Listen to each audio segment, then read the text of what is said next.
Imagine a place where every action is watched, every word spoken is recorded, and every fear is noted. Imagine somewhere that you may not have friends, you may not play games, you may not have fun, you may not love. Imagine a place that imprisons for thinking, for individuality. You may not be yourself, you may be who they want you to be. Imagine a place that kills anyone who is against them. This is 1984. Good day. Over the summer, I read 1984 by George Orwell. Contrary to my portrayal, 1984 has nothing to do with animals. It is, though, in its entirety about totalitarianism, where the government controls every aspect of a person's life. Writing his novel in 1948, George Orwell's perception on totalitarianism was based solely off of Soviet Russia and Nazi Germany. His purpose was to paint a picture of what life would be like if England, a free country, was totalitarian. In the book, London is a disgusting place with hardly any food, shelter, or clothing. The people live dreary lives and are constantly being watched by the government.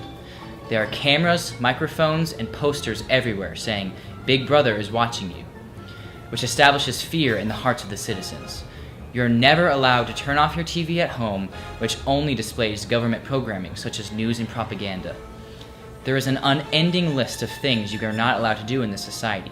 You may not have close friends, you are not allowed to fall in love, you may not write in diaries or have any thoughts against the party or government. In short, you must dedicate all emotional energy to them. If one disobeys, he or she is taken by the police and thrown into forced labor camps.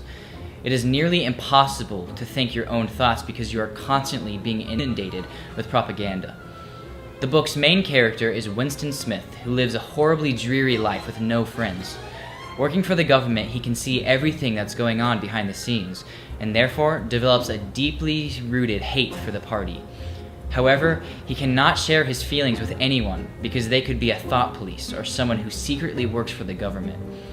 His fate is foreshadowed when he writes about the party, falls in love, and has a secret affair, and he shares all of her feelings with her, exactly what is prohibited.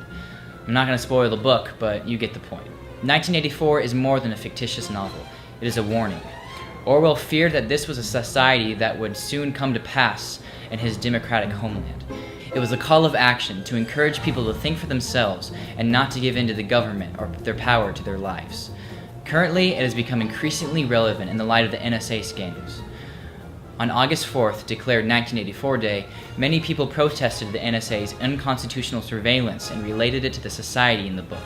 Obviously, the book has withstood the test of time and has been extremely successful. I thoroughly enjoyed it, and therefore I give it the Christopher Dorff seal of recommendation. It's truly been a pleasure.